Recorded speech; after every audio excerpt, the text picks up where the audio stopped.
함께 기도하신 후에 찬송하는 시간 가지겠습니다. 기도하시겠습니다. 사랑과 은혜가 풍성하신 하나님 아버지 감사를 드립니다.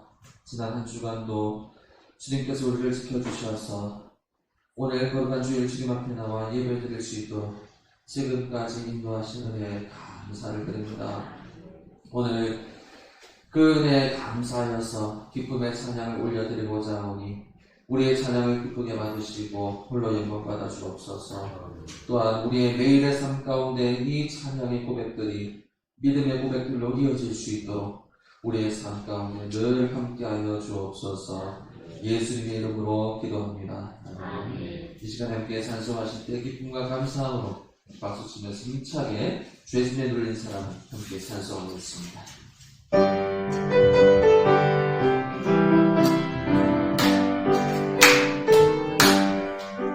죄짐에 눌린 사람이 나 주께 나오라.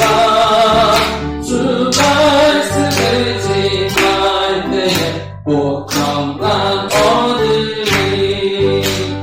의지하세 의지하세 주 의지하세. 구하시네 구하시네 곧 구하시네. 참 구원주신 주께서 보혈을 흘렸네. 눈같이 기대할 피에 온몸을 잠그세.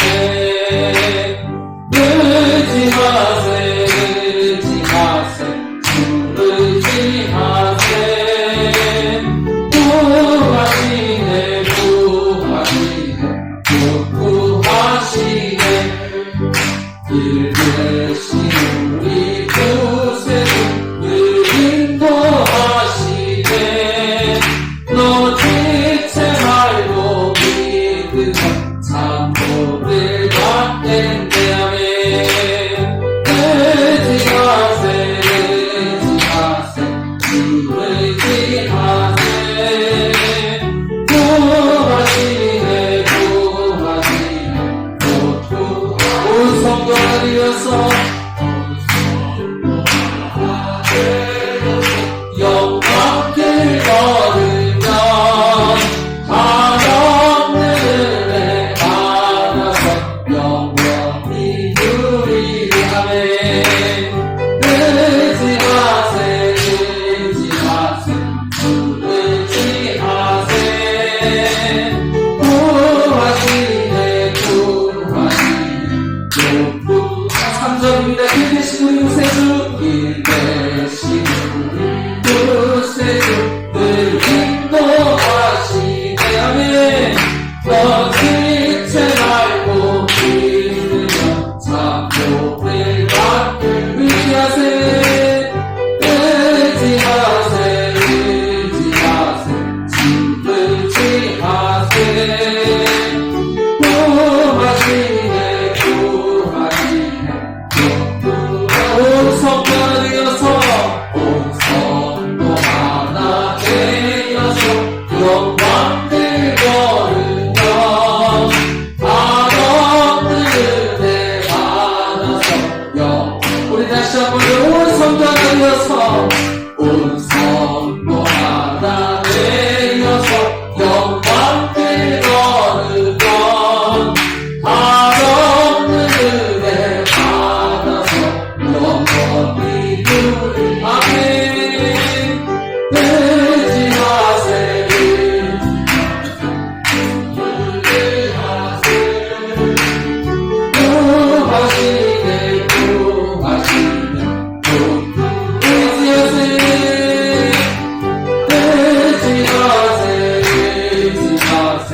푸른 모닥치고 하늘 덮어도 나 주의 믿음 갖고 실망치 않는 내 주는 선한 목자 내 주는 선한 목자 나를 인도해 사망의 골짜기로 달리라도 주께서 나의 길을 인도하시니 나 주를 따라가니 언제까지나 주는 내 목자 주는 내 목자 선하신 목자 어디 가든지 함께 하시네 아멘 주께서 나의 길을 인도하시니 나 주를 따라가니 언제까지 주는 내 목자 선하신 목자 주는 내 목자 선하신 목자 어디 가든지 함께 하시네 아멘 주께서 나의 길을 인도하시니 나 주를 따라가니 언제까지 주께서 나의 길을 인도하시니 주께서 나의 길을 인도하시니 나 주를 따라가니 언제까지나 아멘. 우리 다 함께 자리에서 일어나셔서 함께 찬송하시겠습니다.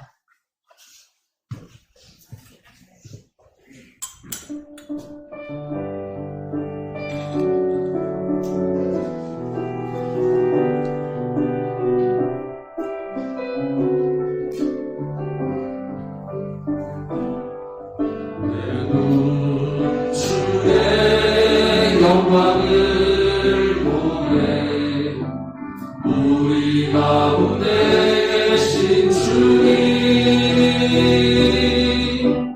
그 빛난 영광 온 하늘 덮고 그 찬송 온 땅 가득해 내 눈 주의 영광을 보내 찬송 가운데 서신 주님 주님의 얼굴은 온 세상 향하네 권능의 발을 드셨네 주의 영광 이곳에 가득해 우리 손에 주님과 함께 찬양하며 우리는 전진하리 모든 열방 죽을 때까지 하늘아버지 우리 새롭게 하사 열방 중에서 주를 섬기게 하소서 모든 나라 일어나 찬송 부르며 영광의 주님을 보게 하소서 주의 영광 이곳에 가득해 우리 손에 주님과 함께 찬양하며 우리는 전진하리 모든 열방 주 볼 때까지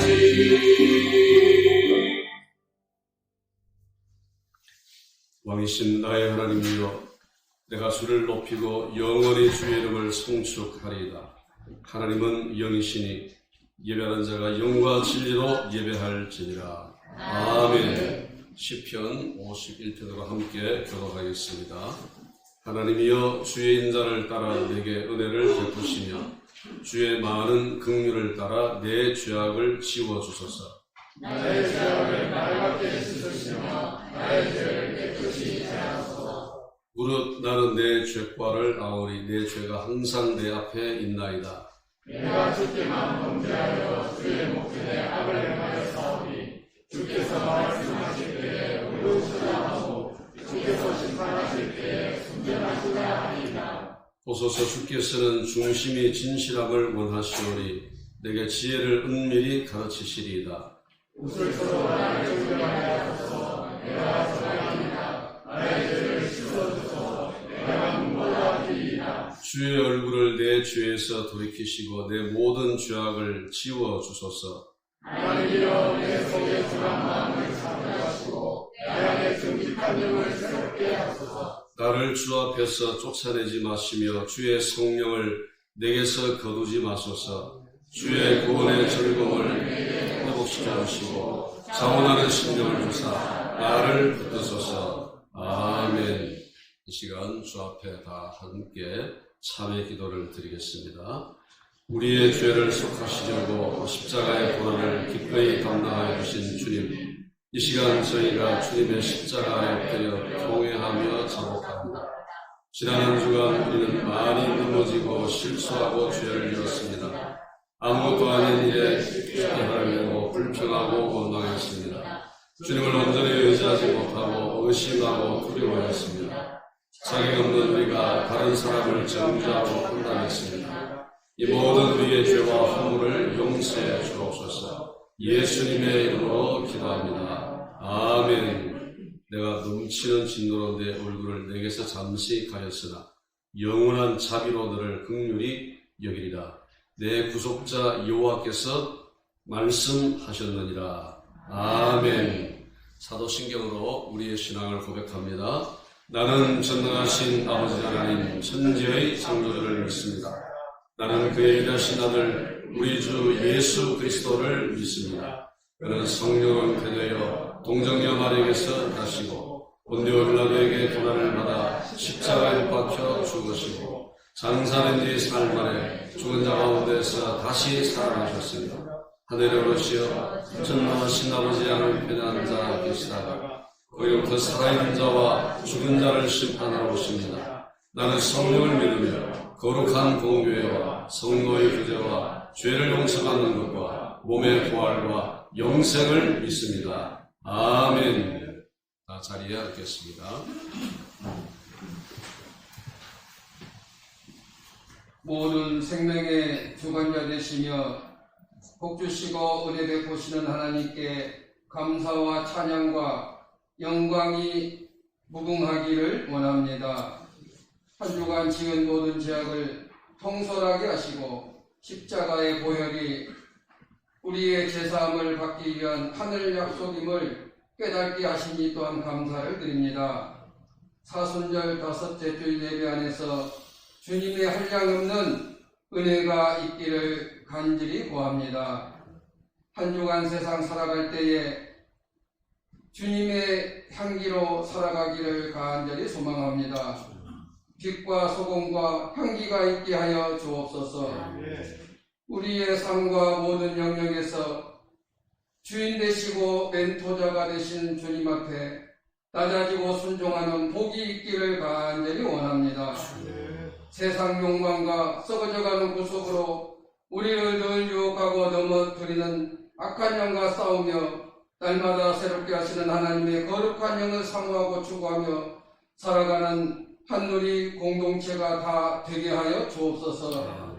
교만한 인간들은 주님의 낮아지심을 어리석다 비웃었고 비천하다 모욕하며 만물의 주인을 때리며 침뱉고 십자가에 못 박은 그들 앞에 우리 또한 자유롭지 못함을 고백합니다. 그러나 주님은 분노하지 않으셨고 그 입을 열지 아니하셨으며 모든 모욕과 조롱을 연약한 몸으로 다 받아내시며 묵묵히 그 길을 걸어가셨습니다. 당신이 흘렸던 그 피가 우리의 죄악이며 당신이 받았던 그 모욕이 우리의 교만입니다. 당신에게 행했던 그 폭력이 우리의 악행했음을 또한 이 시간에 고백합니다. 사순절 특별 기도회가 온 성도가 동참하게 하시고 내 죄 때문에 주께서 가시 면류관 하시고 죽으시고 3일 만에 부활하신 주님께 감사와 회개와 강구의 시간으로 충만케 되기를 간절히 원합니다. 예수께서 다시 오시는 그 길을 우리가 곱게 하고 그 길을 평탄케 하는 하늘의 교회가 되게 하여 주옵소서. 이 나라의 민족을 불쌍히 여겨 주옵소서. 서로가 당을 짓고 큰 소리로 상대를 억압하는 곳마다 십자가의 사랑이 있기를 원합니다. 고난에도 잠잠하며 사랑과 인내가 풍성하신 주님의 은혜로 화합과 용서로 하나 되는 이 나라의 민족 되게 하여 주옵소서. 세계 열방마다 교회마다 탄식하는 강구의 기도서를 들으시는 주께서 코로나 백신을 주셨사오니 예방접종이 순조롭게 하시며 이 일에 수고하고 헌신한 자마다 강건함과 큰 은혜 내려 주옵소서. 하나님께 부여받은 말씀을 주의 사자로부터 받고자 합니다. 준비된 말씀 마가복음 14장을 우리에게 주셨사오니 우리 모두가 주님이 기억하는 한 사람이 되기를 원하며 우리의 향유가 연락되기를 원합니다. 말씀 안에 세임을 주사 악한 영과 대적하며 승리의 삶으로 주께 영광을 돌리는 우리 모두가 되게 하여 주옵소서. 교육부에 은혜를 주시고 김효정 목사님과 섬기는 교사에게 능력을 주시며 오후에 있을 비대면 성경 공부가 성령 안에서 진행하는 자와 참여자가 하나 되게 하시고 믿음의 역사를 밝히고는 시간 되게 하여 주옵소서. 이 예배를 위해 헌신봉사 자리마다 성령과 함께 섬기게 하시고 신령한 복을 주시옵소서. 우리보다 먼저 이곳에 오셔서 예배를 받으시되 영과 진리로 친히 이끄시는 우리의 만왕 왕 되시는 예수님의 이름으로 기도드리옵나이다. 아멘.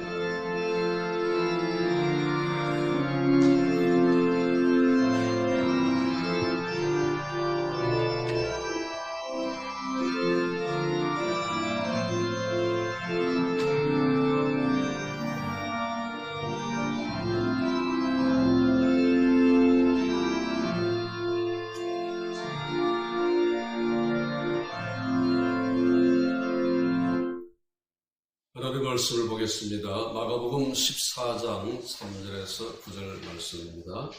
신약성경 79쪽입니다. 마가복음 14장 3절에서 9절입니다.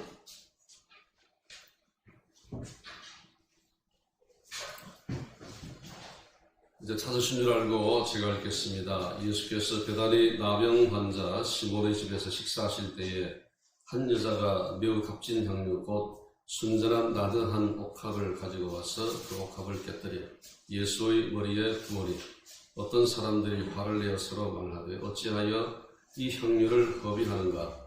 이 향유를 300데나리온 이상에 팔아 가난한 자들에게 줄 수 있었겠도다 하며 그 여자를 책망하는지라. 예수께서 이르시되 가만두라. 너희가 어찌하여 그를 괴롭게 하느냐? 그가 내게 좋은 일을 하였느니라. 가난한 자들은 항상 너희와 함께 있으니 아무 때라도 원하는 대로 도울 수 있거니와 나는 너희와 항상 함께 있지 아니하리라. 그는 힘을 다하여 내 몸에 향유를 부어 내 장례를 미리 준비하였느니라. 내가 진실로 너희에게 이르노니 온 천하에 어디서든지 복음이 전파되는 곳에는 이 여자가 행한 일도 말하여 그를 기억하리라 하시니라. 아멘. 찬송가 74장으로 하나님께 찬양을 드리겠습니다.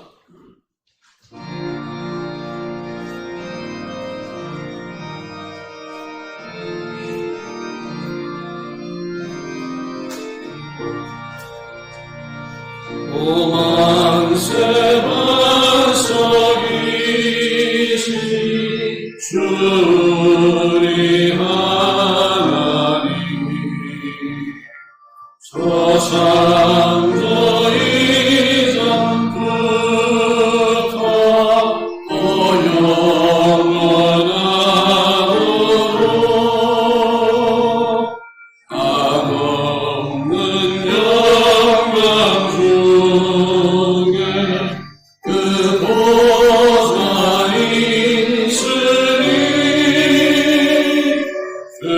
날랑 끝까지 날 지켜주시네. 인생 사는 것이 뜬 구름 같으며 저 푸른 동산 아래 고송인 같구나. 불 위에 이슬 같고 잠 속의 꿈같이 이 세상 모든 영광 곧 사라지도다.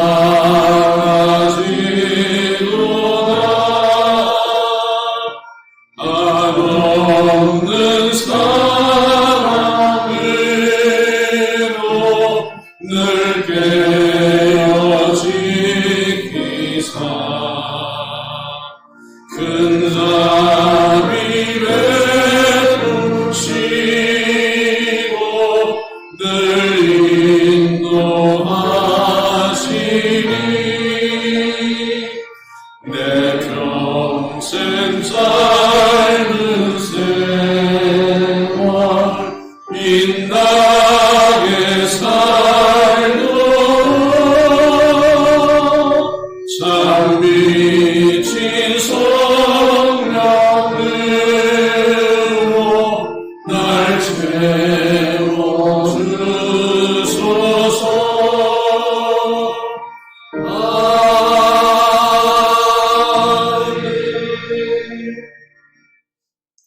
우리의 만세만석이신 주님, 은혜를 감사합니다. 이 시간 우리가 주의 말씀 듣기를 원합니다. 우리 가운데 오셔서 말씀하여 주시고 반석 같은 말씀 붙들고 이 험한 세월 말씀으로 승리케 하옵소서. 예수님 이름으로 기도합니다. 아멘. 이사야서 53장 5절 말씀 함께 고백합니다. 시작. 그가 찔림은 우리의 허물 때문이요 그가 상함은 우리의 죄악 때문이라. 그가 징계를 받음으로 우리는 평화를 누리고 그가 채찍에 맞음으로 우리는 나음을 받았다. 이사야 53장 5절 말씀. 아멘. 여러분 믿습니까? 주님께서 우리를 위하여 찔림 받으시고 또 징계 받으시고 채찍 맞아 주심으로 우리가 평화를 누리고 죄 사함 받고 나음 받았음을 믿으십니까? 그 믿음 붙들고 이 힘든 삶을 극복하고 이겨내고 승리하시기를 바랍니다. 제가 청소년 시절에 시를 참 좋아했습니다. 한 번은 어떤 시집을 사서 시를 읽는데 김춘수라는 시인이 쓴 꽃이라는 시였습니다. 근데 그 어린 시절에 그 시를 읽으면서 제 나름대로 큰 감동을 받았는데 어느 부분에 감동을 받았는가 하면 바로 이 부분이었습니다.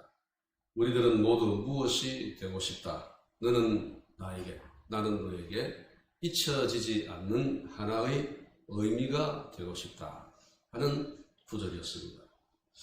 아, 그렇구나. 이 꽃이라는 시의 내용처럼 대부분의 사람들은 본능적으로 자신이 누군가에게 의미 있는 존재로 기억되기를 원한다는 사실을 깨달았습니다. 여러분 그렇습니다. 우리는 사랑하는 가족들, 지인들 또는 믿음의 가족들에게 기억되기를 소망합니다. 자, 그런데 여러분은 누구에게 그리고 어떤 사람으로 기억되기를 원하십니까? 오늘 본문의 내용이 그런 이야기를 담고 있습니다. 본문의 내용은 주님께서 십자가를 지시기 직전에 몇 가지 아주 중요한 사건들이 있었는데 그중 하나입니다. 이 이야기는 마가복음뿐만 아니고 마태복음 또 요한복음에도 함께 기록이 되어 있습니다. 이 이야기는 한 여인에 관한 이야기입니다. 이 여인에 관한 이야기가 2000년 동안 사람들에 의해서 이야기되어 왔고 앞으로도 계속 이어질 것입니다. 기독교 세계에서 이 여인은 신앙의 모델 같은 그런 존재가 되었습니다. 주님께서도 이 여인의 믿음을 인정하셨는데 우리가 읽은 9절 말씀 보면 온 천하에 어디서든지 복음이 전파되는 곳에는 이 여자가 행한 일도 말하여 그를 기억하리라 하셨습니다. 주님의 말씀대로 이 여인의 이름과 또 그가 행한 일이 시대와 지역을 뛰어넘고 초월해서 사람들에게 기억되고 있는 것입니다. 근데 우리가 본문을 읽었습니다만은 이 여인이 한 일은 국가적으로나 사회적으로 대단한 일이 아니었습니다. 이 여인이 무슨 독립운동을 한 것도 아니고 전쟁에 나가서 탁월한 전공을 세운 것도 아닙니다. 단지 이 여인이 한 일은 자신이 갖고 있던 옥합을 깨뜨려서 그 속에 있던 향유를 주님의 발에 부었을 뿐입니다. 그게 전부였습니다. 그런데 이 일로 이 여인이 주님께 인정을 받았고 그가 행한 일과 그 이름이 오늘까지 전해져 오고 있는 것입니다. 마가복음에는 이 여인의 이름이 소개되고 있지 않습니다. 그러나 병행구절인 요한복음 12장을 보면 이 여인의 이름이 등장하는데 마리아라고 밝히고 있습니다. 요한복음 12장에 죽었다 살아난 나사로 그리고 그의 누이 마리아 마르다가 등장을 합니다. 그것을 볼 때 이 여인은 나사로의 누이 마리아로 추정이 됩니다. 오늘 이 본문은 마리아가 어떻게 참된 헌신을 보여주고 있는가 하는 그 이야기를 하고 있습니다.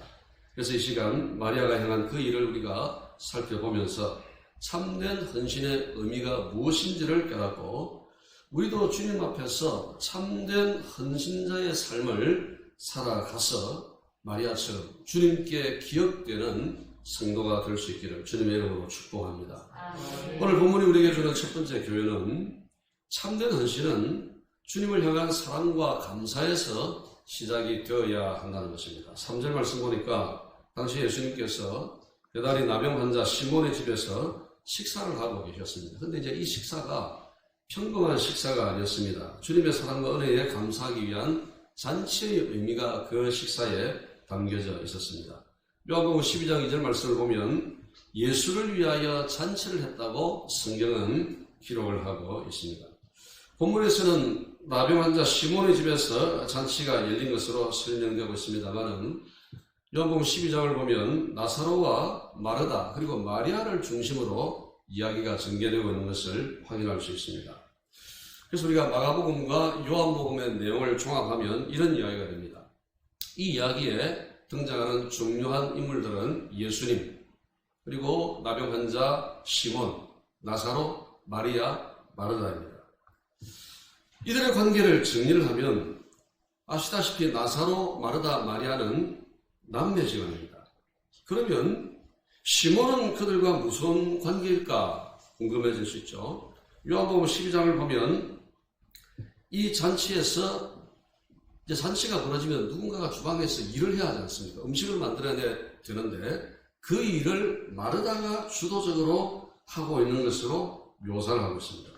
그래서 많은 신학자들은 시몬의 집에서 잔치가 열렸는데 마르다가 그 잔치를 주도하고 있다면 아마도 이 시몬과 마르다는 부부관계일 것이다. 그렇게 추정을 합니다.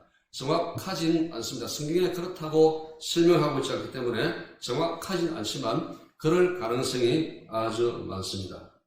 그러면 왜 시몬의 집에서 예수님을 위하여 잔치를 열었느냐 하는 것이 궁금해질 수 있습니다.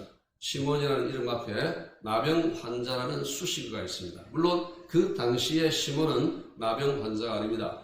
유대 사회에서 나병 환자는 다른 건강한 사람들로부터 격리되어야 했습니다. 가족들로부터도 격리되었습니다. 그런데 이제 나병 환자라는 수식어가 달리는 것을 볼 때 그 당시는 이 시몬이 나병 환자가 아니었는데 이전에 나병 환자였던 것으로 추정이 되고 나병 환자였던 이 시몬을 예수님께서 고쳐주신 것으로 짐작이 됩니다. 자, 그리고 아시다시피 나사로는 죽었다가 주님의 은혜와 능력으로 다시 살아났습니다. 시몬과 마르다가 부부관계라면 시몬과 나사로의 관계는 매형과 처남의 관계입니다.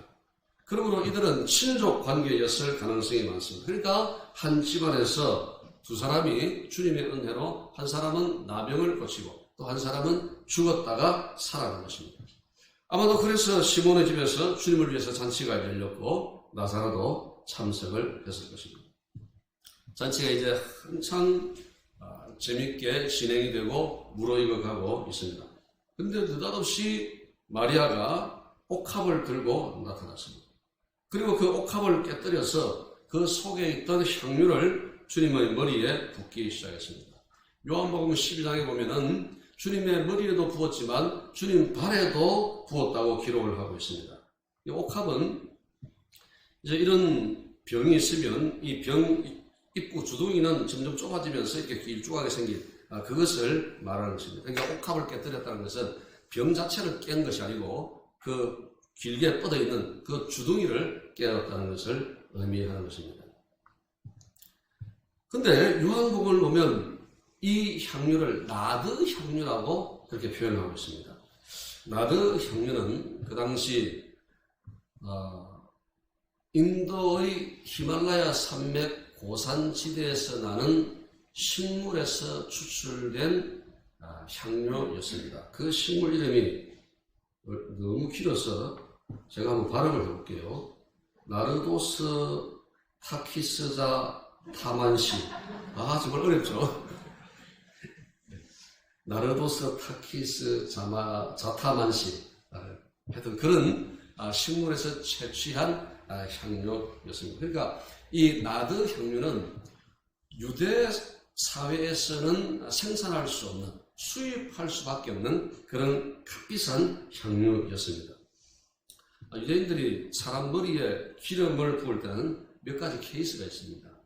먼저 이제 자기 집에 손님이 찾아오면 잔치를 진행을 하다가 잔치가 정점에 이르렀을 때에 그 잔치의 주가 되는 손님 있지 않습니까? 그 손님 머리에 기름, 향유를 부었습니다.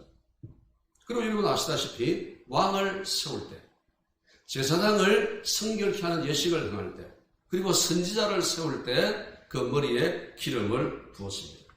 그리고 또 하나는 장례식이 일어나면 이제 시신 위에 이 기름을 부었습니다. 자, 그런데 마리아가 주님의 머리와 발에 기름을 부은 것입니다. 근데 한참 즐겁게 잔치가 진행을 되다가 마리아가 하는 이 행동 때문에 갑자기 이 잔치집 분위기가 엉망이 되어버리고 말았습니다. 요즘 젊은 친구들이 하는 말대로 갑분싸 되어버린 거예요. 이 갑분싸가 뭔지 아십니까? 갑자기 분위기가 싸늘해진 것입니다. 엉망이 되어버렸습니다. 어떤 사람들은 마리아에게 막 화를 내고 어떤 사람은 마리아를 책망하기 시작했습니다. 여러분, 일반적으로 손님의 발에 기름을 붓는 행위는 종이나 노예가 했습니다.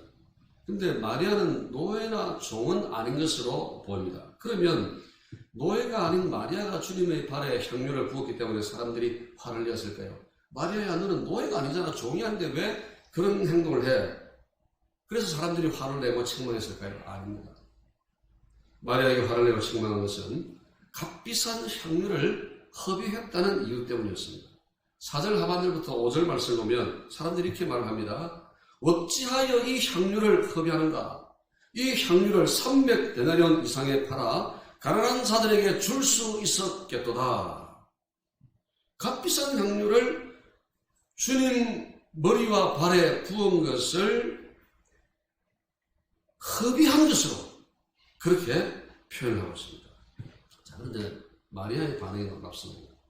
사람들이 화를 내고 책망을 하고 갑자기 잔치집 분위기가 뒤집어져서 엉망이 되어버렸음에도 불구하고 이 마리아는 전혀 당황하지 않습니다. 그저 말없이 주님의 발을 향유로 씻기고 자기 머리털로 그 주님의 발을 닦아드렸습니다. 마리아가 보여주는 이 행위는 자기 오라버니를 살려주시고 자기 가정에 구원을 주신 그 주님의 은혜와 사랑에 대한 감사와 사랑의 표현이었던 것입니다. 우리는 이 마리아의 행위를 보면서 두 가지로 놀라게 됩니다. 하나는 값비싼 향유를 주님께 부어드렸다는 것입니다. 마리아는 그 향유를 주님 발에 부어드리면서 전혀 아까워하지 않았습니다. 마리아가 주님의 머리와 발에 부었던 그 향유는 값으로 따지면 300데나리온 이상 받을 수 있는 가치를 가지고 있었습니다. 여러분, 1데나리온이 얼마의 가치를 갖고 있는가 하면 당시 건장한 장정이 하루 일을 해서 받을 수 있는 노임이었습니다. 그러니까 300데나리온이면 거의 1년치 연봉에 해당되는 돈이죠. 얼마 전에 우리 교회의 지하실이나 또는 저쪽 현관 발판을 이제 새로 만드는 또는 지하실을 수리하는 일을 했는데 제가 견적서를 보니까 하루 일당 25만 원입니다. 그래서 5만 원, 15만 원 깎고 하루 노임을 10만 원으로 계산해도 300데나리온이면 얼마죠? 3천만 원. 얼마나 큰 돈입니까? 3천만 원짜리 향유를 부어버렸으니 비싼 향유를 허비했다는 말이 전혀 틀린 말은 아닐 것입니다. 그런데 여러분, 이름도 마리아가 쓸데없이 돈을 허비했다고 생각하십니까? 여러분, 사랑하는 사람에게는 허비라는 것이 없습니다. 사랑하는 사람을 위해서 돈을 쓸 때 아깝지 않습니다. 만약 조금이라도 아깝다는 생각이 들면 그 사랑은 뭔가 잘못된 것입니다. 진짜로 사랑하는 것이 아닙니다. 진정한 사랑에는 아까운 것이 없습니다. 여러분, 사랑에는 낭비의 본능이 있습니다. 우리는 사랑하는 사람을 위해서 시간, 때로는 물질을, 때로는 생각을 낭비합니다. 사랑하는 그 사람 때문에 밤에 잠도 자지 않고 그 사람을 생각하면서 날밤을 지새우는 그런 일들이 있지 않습니까? 여러분들에게는 그런 일이 없었습니까? 네. 저만 있었습니까? 사랑하는 사람을 위해서면 돈 쓰는 거 아까워하지 않습니다. 사랑하는 사람이 불치의 병에 걸려 몸져 누워있으면 치료비가 1억을 들어가면 아파트를 팔아서라도 그 사랑하는 사람을 고치려고 하는 것이 그 사람을 사랑하는 사람의 마음입니다. 심지어 사랑하는 사람을 위해서 자기 목숨을 던져버리는, 그러니까 자기 존재 그 자체를 낭비하는 그런 사람도 있습니다. 그러니까 낭비할 수 없는 사람, 낭비하지 않는 사랑은 참된 사랑이 아닌 것입니다. 그 점에 있어서 우리는 놀랍습니다. 두 번째는 마리아가 부끄러움과 수치를 전혀 개의치 않았다는 것입니다. 마리아는 주님께 향유를 붓고 자기 머리털로 주님의 발을 닦아드렸습니다. 유대 전통에서 여자에게 있어서 머리털은 굉장히 중요합니다. 유대인 여자가 머리털을 푼다는 것은 부끄럽고 수치스러운 일입니다. 더군다나 자기 머리털로 상대방의 발을 닦아준다? 이건 있을 수 없는 일입니다. 그런데 마리아가 그 행동을 한 것입니다. 그러면 지금 마리아가 어떤 심리일까요? 마리아 입장에서는 누가 뭐라고 해도 상관이 없습니다. 낭비라고 해도 좋고 제정신이 아닌 여자야 해도 상관이 없습니다. 여자로서 부끄러운 짓을 했다고 욕을 하고 손가락질을 해도 전혀 상관이 없었습니다. 자기 오라비의 생명을 살려주신 그 주님을 생각하면 자기가 주님을 위해서 하는 이 모든 행동은 아무것도 아니었던 것입니다. 마리아의 마음속에 주님을 향한 애절한 사랑, 오직 그것만 있었을 뿐입니다. 그 사랑이 옥합을 깨뜨리게 한 것입니다. 여러분, 그래서 주님을 위해서 또는 교회를 위해서 복음을 위해서 뭔가를 할 때 부끄러워하거나 수치스럽게 얘기하지 마시고, 5년 전의 얘기인데 제가 서울의 온누리 교회에 하영모 목사님 살아계실 때의 이야기입니다. 세미나에 참석했습니다. 쉬는 시간에 화장실을 갔는데 어떤 남자분 한 분이 화장실 변기를 걸레로 막 닦고 막 그러고 있더라고요. 여기저기 다니면서 닦고 청소하고 막 그러고 있는 거예요. 잠시 1분, 2분 그 어간이었지만 그분이 하는 행동을 이렇게 제가 유심히 이렇게 보았습니다. 물론 어떤 사람은 화장실을 청소하기 위해서 태어났고 어떤 사람은 그런 곳을 청소하지 않기 위해서 태어난 그런 사람이 있는 건 아니지만 그때 저도 20년 전 아주 오래전입니까 젊은 제 눈에 저분은 화장실 청소하기에는 좀 어울리지 않는 분이다 이런 생각이 들었습니다. 저의 그런 생각을 여러분 용서를 하십시오. 그리고 이제 그 다음 시간 또 강의가 시작이 되었습니다. 근데 이제 하용조 목사님이 강의를 시작하면서 그런 얘기를 그랬거든요. 여러분 화장실 또는 교회 여기저기 이렇게 다니고 사용하실 때 거기 쓸고 닦고 청소하는 분들 있죠. 그분들이 어떤 분들인지 아십니까? 대학 교수도 있고요. 기업의 사장도 있고요. 이런 분도 있고요. 저런 분도 있고요. 그렇게 막 소개를 하시더라고요. 대학 교수고 기업의 총수고 또 사회적으로 세상적으로 소위 대단한 일들을 하고 위치에 있는 사람들이지만 전혀 그런 일들을 개의치 아니하고 부끄러워하지 않고 그렇게 그 화장실 변기 닦고 싶은 사람 누가 있습니까?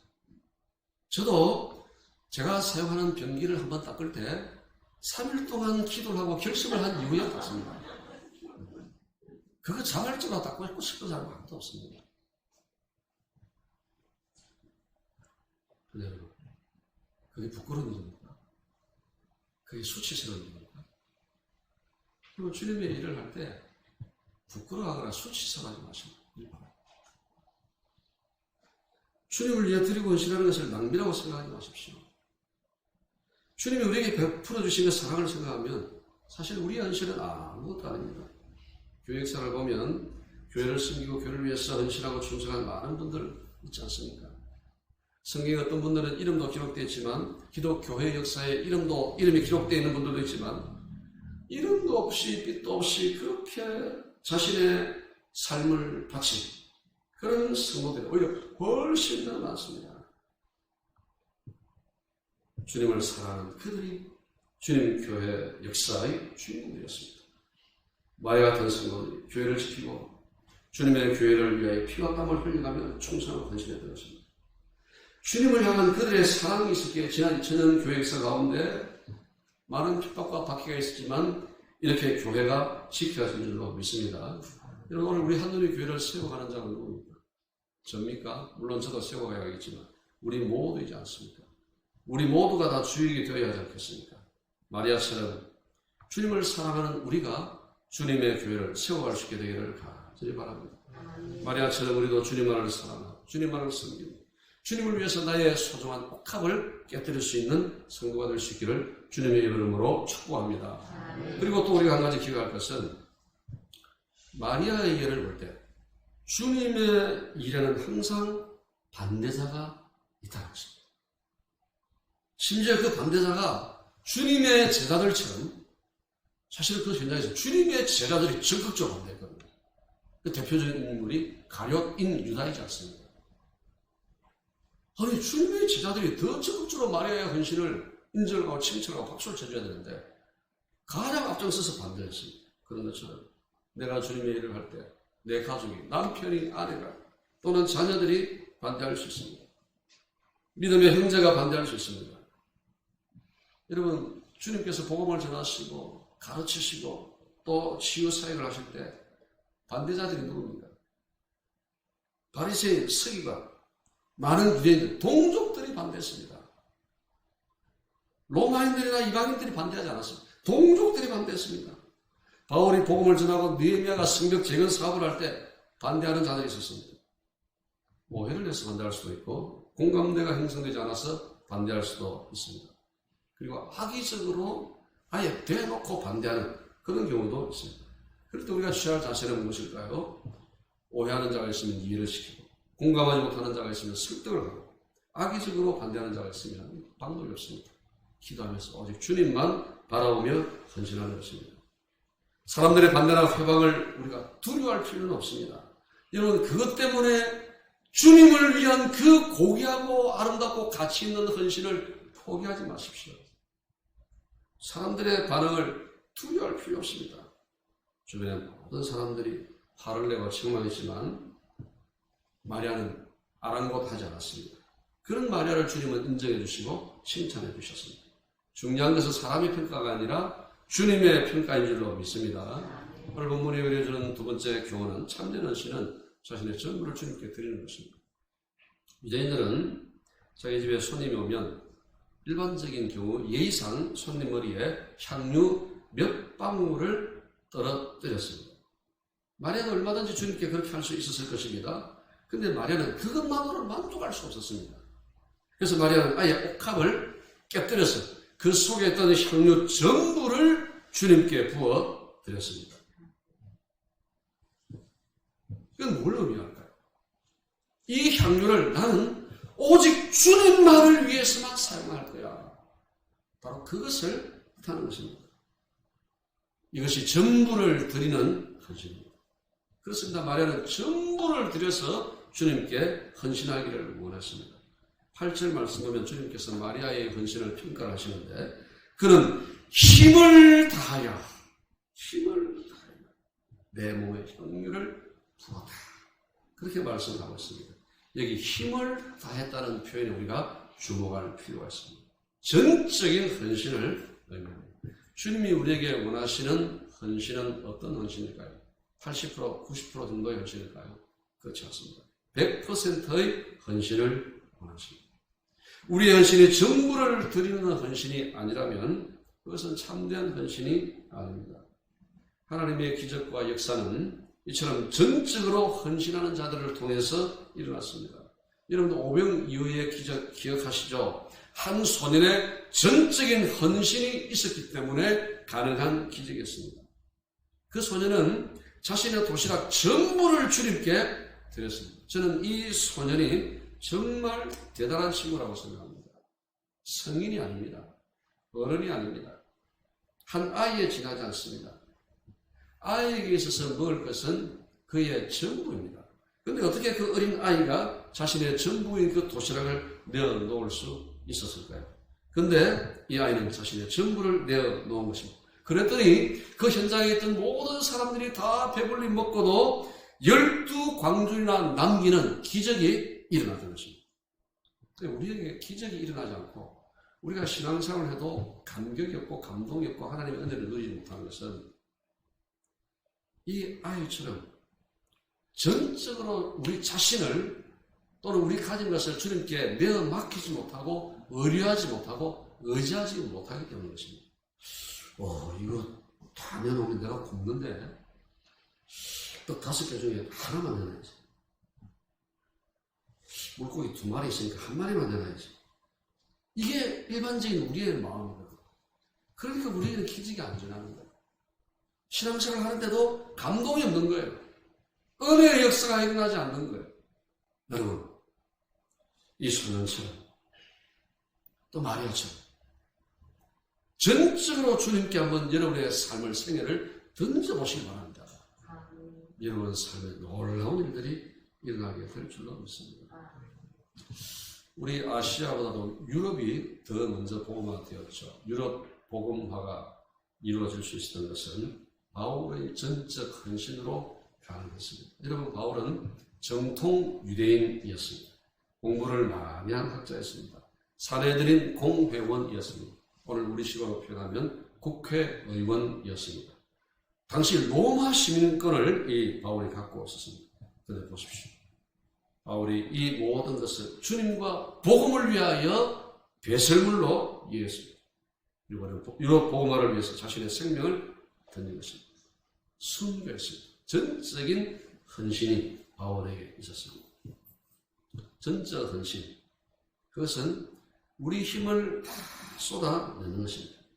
정말 버거울 정도로 주님께 우리 자신을 온전히 내어드리고 맡기는 것. 그것이 전적 헌신입니다. 때로는 부담스러울 수 있겠죠. 그럼에도 불구하고 주님께서 나의 남은 삶을 책임져 주실 것을 믿고 나 자신을 온전히 내어 맡기는 것. 그것이 전적 헌신입니다. 그걸 주님이 오늘 우리에게서 원하시는 것입니다. 그래서 우리가 물질이 되었든 시간이 되었든 나의 재능이 되었든 주님께 헌신할 때 최선을 다해서 주님이 표현하신 것처럼 힘을 다해서 그렇게 할 수 있게 되기를 간절히 바랍니다. 주님이 그런 전적인 헌신을 기뻐하시고 기억해 주실 줄로 믿습니다. 여러분, 잔치집에 있던 사람들이 마리아의 이 전적인 헌신을 보고 책망을 하고 화를 냈습니다. 그런데 가만히 생각해 보면 그게 정말 화를 낼 일이고 책망할 일입니까? 여러분, 우리가 정말 화낼 일이 있습니다. 책망할 일이 있습니다. 그게 뭔가 하면 내가 전적으로 주님께 예배하지 못하고 내가 전적으로 주님께 기도하지 못하고 전적으로 헌신하지 못하는 것, 그것에 대해서 화를 내고 나 자신을 책망하고 안타까워해야 됩니다. 괜히 아무것도 아닌 일에 쓸데없이 화내지 마시고 내가 주님 앞에 전적인 헌신자의 모습으로 서 있지 못한 모습을 보면서 우리가 화를 내야 됩니다. 내가 제대로 신앙생활을 하지 못하고 내가 주님께서 원하시고 기뻐하시는 그런 삶을 살지 못하는 것에 대해서 우리가 화를 낼 수 있어야 됩니다. 여러분들, 이 전적 헌신은 마음에서 우러나오는 줄로 믿습니다. 주님께 여러분의 마음을 보여드리십시오. 주님이 오늘 우리에게 원하시는 것이 뭘까요? 마리아가 드렸던 그 3,000만 원에 해당되는 향유일까요? 저는 꼭 그렇지만은 않다고 생각합니다. 여러분, 우리가 주님께 시간을 드리고 물질을 드리고 우리의 재능을 드린다고 할 때 우리가 뭐 얼마나 대단한 것을 할 수 있겠습니까? 사실은 다 거기서 거기지 아니겠습니까? 주님은 우리의 마음을 원하시는 것입니다. 주님을 사랑하는 그 마음, 그 마음을 담아서 여러분 한누리 교회와 복음을 위해서 헌신하시기를 주님의 이름으로 축복합니다. 오늘 본문이 우리에게 주는 마지막 교훈은 헌신의 기회를 붙잡아야 된다는 것입니다. 주님께서 헌신의 기회를 붙잡은 이 마리아를 기억해 주셨습니다. 마리아가 정말 영적으로 깨있고 지혜롭다고 여겨지는 것은 주님께 헌신할 수 있는 타이밍을 붙들었다는 것입니다. 그 때를 붙잡았다는 것입니다. 여러분 아시다시피 당시의 상황은 아주 긴박하게 돌아가고 있었습니다. 대제사장과 그 무리들은 주님을 죽이려고 혈안이 되어 있었습니다. 이런 긴급한 상황에서 마리아는 주님께서 돌아가시기라도 한다면 장례도 제대로 치르지 못할 것이라고 생각을 했을 것입니다. 생각이 여기에 미치자 이것저것 따지고 재어보고 할 겨를이 없었습니다. 그래서 주님께 옥합을 깨뜨려 부어드리면서입니다. 그러니까 마리아는 헌신의 기회를 놓치지 않고 붙잡았다는 것입니다. 마리아의 행위에 대해서 주님은 8절 이렇게 말씀하십니다. 그는 힘을 다하여 내 몸에 향유를 부어 내 장례를 미리 준비해야 됩니다. 우리가 마리아의 생각을 들여다볼 수 없으니까 마리아가 무슨 의도로 이 향유를 주님께 다 부어드렸는지 알 수는 없지만 이제 몇 가지 여러 가지 마리아 주변에 일어났던 일들을 생각하면서 또 그 당시 상황들을 생각하면서 추정할 수 있는 것은 앞서 첫 번째 단락에서 말씀드렸던 것처럼 주님께 입은 그 사랑과 은혜에 감사하고 감격해서 그 사랑에 겨워서 주님께 헌신했습니다. 또 한 가지는 마리아가 영적으로 깨어있기 때문에 주님께서 우리를 위하여 그동안 꾸준히 말씀하셨던 것처럼 십자가에서 대속의 죽음을 죽으실 것이다. 주님께 장례가 일어나게 될 것이다. 마리아는 얼마든지 생각할 수 있었을 것입니다. 그런데 그것에 대해서 성경 기록을 하고 있지 않습니다.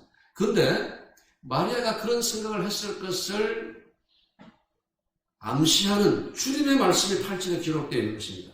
내 장례를 미리 준비하였느니라. 여러분, 헌신은 때가 있습니다. 영국 속담에 햇빛이 내리 쬐일 때 근처 더미를 말려라 하는 말이 있지 않습니까? 우리 삶의 기회가 항상 주어지는 것이 아닙니다. 햇빛이 쨍쨍 내리 쬐일 때 빨래를 말려야 합니다. 주님을 위한 헌신도 마찬가지입니다. 헌신의 기회가 주어질 때 헌신해야 됩니다. 예배할 수 있을 때 예배해야 됩니다. 우리가 코로나19를 겪으면서 그걸 절감하지 않습니까? 기도할 수 있을 때 기도하고 눈물 흘려야 할 때 흘려야 됩니다. 여러분, 헌신의 기회에 민감하십시오. 헌신의 기회가 왔을 때 그것을 붙드십시오. 헌신할 수 있는 기회와 때가 항상 있는 것이 아닙니다. 마리아는 아주 정확한 때에 주님을 위해 헌신할 수 있는 그 기회를 붙들었던 것입니다. 주님께서 아직은 우리에게 헌신할 수 있는 기회, 기도할 수 있는 기회, 예배드릴 수 있는 기회, 주님의 교회와 복음을 위해서 눈물을 흘릴 수 있는 기회를 주고 계십니다. 그러나 언젠가 헌신하고 싶고 봉사하고 싶고 또 예배하고 싶고 섬기고 싶어도 할 수 없는 그런 때가 반드시 오게 될 것입니다. 주님은 우리의 구원을 위해서 자신의 생명, 자신의 전부를 깨뜨려 주셨습니다. 우리를 위하여 주님 자신이 전적으로 헌신해 주신 것입니다. 이제는 저와 여러분 차례입니다. 마리아는 옥합을 깨뜨리는 헌신으로 주님의 장례를 준비했습니다. 우리가 지금 주님의 십자가 죽음을 기억하고 기념하는 사순절 기간을 보내고 있습니다. 우리는 무엇으로 주님의 장례를 준비해야겠습니까? 이 설교와 본문 말씀을 우리가 옛날 이야기로 흘려버릴 것이 아니라 우리 자신에게 오늘 나의 사건, 나의 이야기로 좀 적용을 했으면 좋겠습니다. 그래서 이번 한 주간 동안 교회와 이웃을 위해서 적어도 한 가지 정도라도 우리가 헌신하고 희생하고 양보하고 주고 나누고 섬기고 베푸는 그런 삶을 실천해 볼 수 있기를 바랍니다. 그것이 주님의 장례를 준비하는 오늘 우리의 현실적인 헌신이 될 것이라고 믿습니다. 그 헌신을 주님은 반드시 기억해 주실 것입니다. 6절 보면 주님께서 마리아의 헌신을 기억하시고 평가하시기를 그가 내게 좋은 일을 했다. 주님 그렇게 말씀하셨습니다. 그런데 이제 이 좋은 일을 좀 더 논문에 정확하게 번역을 하면 아름다운 일입니다. 마리아가 내게 아름다운 일을 했다. 주님 그렇게 말씀하셨습니다. 여러분은 후에 어떤 사람으로 어떤 성도로 기억되기를 원하십니까? 마리아가 옥합을 깨뜨렸더니 그 향유 냄새가 집 안에 가득했습니다. 여러분 꽃이 발산하면 사람들이 그 꽃을 향하여 가까이 몰려듭니다. 찾아가죠. 사람이 향기를 내면 주변에서 그 사람에게 막 몰려들기 시작합니다. 그런데 악취를 내면 어떻습니까? 사람들이 다 떠나갑니다. 여러분은 향기를 내는 사람입니까? 악취를 내는 사람입니까? 여러분의 삶과 헌신과 섬김이 주님과 사람들이 기억하는 아름다운 향기가 되기를 주님의 이름으로 축복합니다. 우리 함께 211장 찬송하면서 봉헌합니다.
사랑해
주님께서는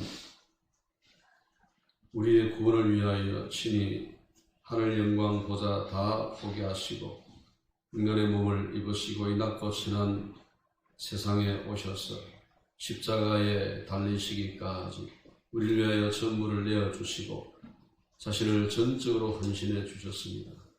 주님의 그 십자가의 헌신으로 이렇게 우리가 죄의 용서를 받고 구원 얻어 하나님의 존귀한 자녀, 백성이 되었습니다.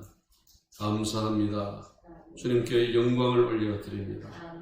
근데 오늘 우리는 헌신을 주저합니다. 희생하려고 하지 않습니다. 주님께서 우리에게 쏟아 부어주셨던 사랑, 섬김, 나눔, 베품, 너희도 가서 그렇게 하라고 하셨지만 우리는 주저하고 있습니다. 갈등하고 있습니다. 실천하지 않고 있습니다.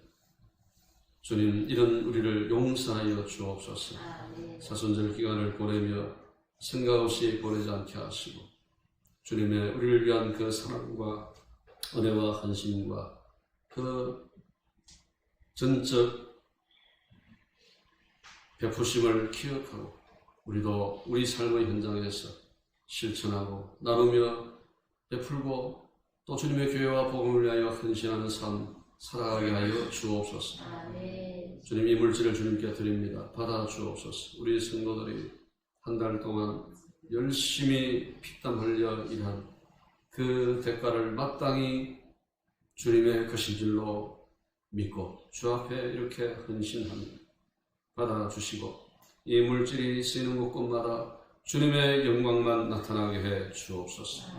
마치 모든 주님의 백성들의 손길들을 기억하여 주옵소서. 마리아의 헌신을 기억하셨던 주님, 우리 성도들의 헌신을 기억해 주옵소서. 우리가 참 힘들고 어려운 삶을 살아가고 있습니다. 영적으로, 육신적으로, 또 정신적으로 만만치 않은 세월을 우리가 살아가고 있습니다. 주여, 우리만 홀로 내버려 두지 마시고 성령으로 함께 하시며 동행하여 주옵소서. 감당할 수 있는 믿음과 능력을 우리에게 부어주시기를 원합니다. 그래야 마침내 믿음으로 승리하는 모두가 다 되게 해 주옵소서. 주님, 우리가 한 주간 이 세상을 살아갈 때 성령으로 동행하여 주시고 특별히 이 코로나19 상황이 개선될 여지가 아직도 보이질 않습니다. 주여 도와주옵소서. 이제 우리 국민들이 백신 접종을 시작하고 있습니다. 하나님, 이 접종을 통해서 코로나가 우리에게서 점점 떠나가게 하시고 건강 온전히 회복하여 이전처럼 마음껏 예배하고 마음껏 선도하며 마음껏 주님 섬길 수 있도록 은혜를 내려 주옵소서. 주님, 이 코로나가 2년차 진행되며 우리 성도들의 삶도 힘들어졌습니다. 주여, 우리 성도들의 직장과 일터와 산업을 붙들어 주시고 지켜 주옵소서. 우리 성도들의 가정을 붙들어 주옵소서. 쌀독에 쌀이 떨어지지 않게 하시고 기름병에 기름 떨어지지 않도록 주님께서 우리 성도들을 먹이시고 입히시며 책임져 주시기를 원합니다. 감사드리옵고 이 모든 말씀 오늘도 살아계시고 역사하시는 우리 주 예수 그리스도의 이름으로 축복하며 기도하옵나이다. 아멘. 우리 다 일어나셔서 620장 찬송하겠습니다.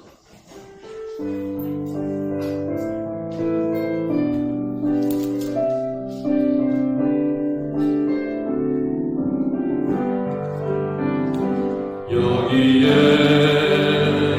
우리들이 주의 은총 받은 자여라. 주께서 이 자리에 함께 계심을 아노라. 언제나 주님만을 찬양하며 따라가리니 시험을 당할 때도 함께 계심을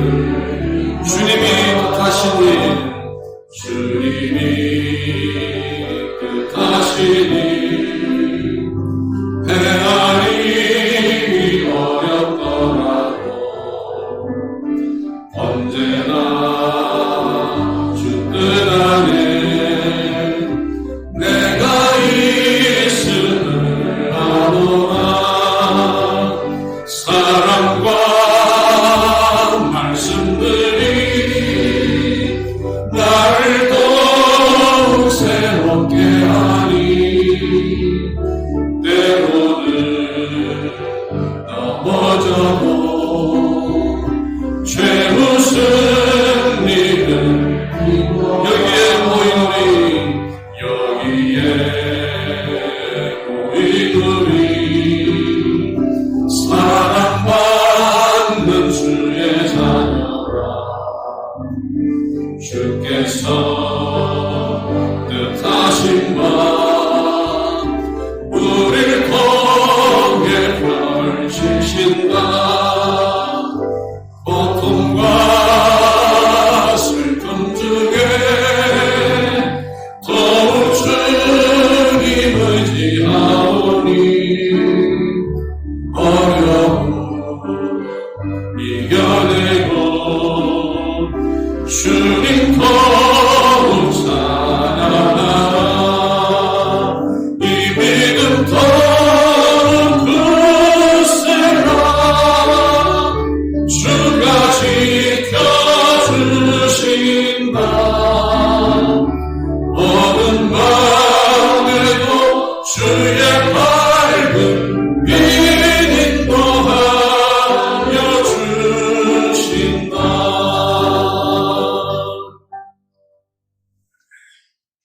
우리 위하여 자신의 생명 전부까지도 마다하지 아니하시고 기꺼이 내어주신 우리 주 예수 그리스도의 크신 은혜와 하나님 아버지의 그 무궁무진하신 사랑과 오늘도 살아계셔서 당신의 택한 백성들을 사건과 사고와 재해와 전염병과 가난과 모든 질병 가운데서 지키시고 보호하시며 회복시키시고 궁극적으로 승리케 하시는 성령의 교통하심이 하나님을 예배하는 여기 있는 모든 자들 위해 영원토록 함께 있을지어다. 아멘.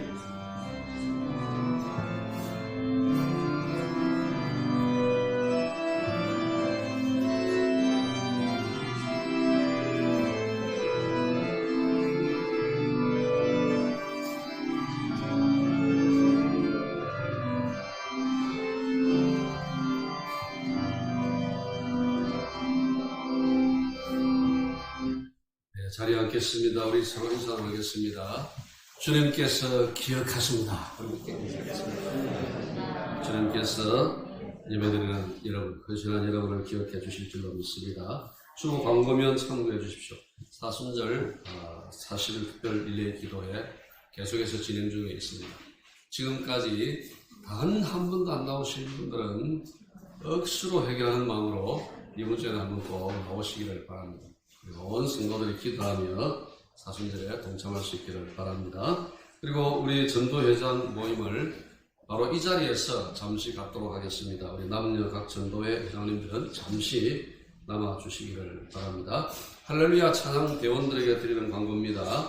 부활주일을 앞두고 찬양대 연습을 하겠습니다. 다음 주일 오전 10시 그리고 오후 예배 후에 연습이 있으니까 꼭 기억하시고 이제 우리 찬양대 지휘자와 첫 대면을 하는 겁니다. 첫인상이 굉장히 중요합니다. 처음부터 지각을 하면 그 사람은 지각하는 사람은 계속 지킬 수가 있습니다. 지각 안 해도 저 사람 지각한 사람 이렇게 지킬 수 있으니까 시간을 꼭 기억하고 10시 이전까지 참여하셔서 부활절날 아름다운 찬양으로 주님께 영광을 올려드릴 수 있게 되기를 바랍니다. 그리고 이제 4번 한번 참고해 주십시오. 이제 여러분들이 주보를 비롯한 기도문 또는 악보, 종이컵 등등 개인적으로 사용하는 물건들이 있습니다. 예배가 마치고 모든 게 다 마쳐지면 이걸 꼭 여러분들이 개인적으로 소지하고 갖고 가시든지 아니면 쓰레기통에 버려주시든지 개인적으로 처리를 좀 해주시기 바랍니다.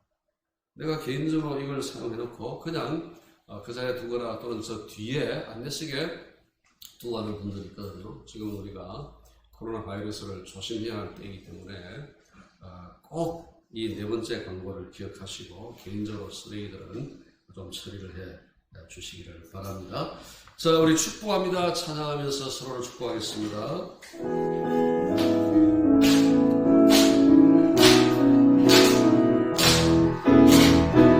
축복합니다.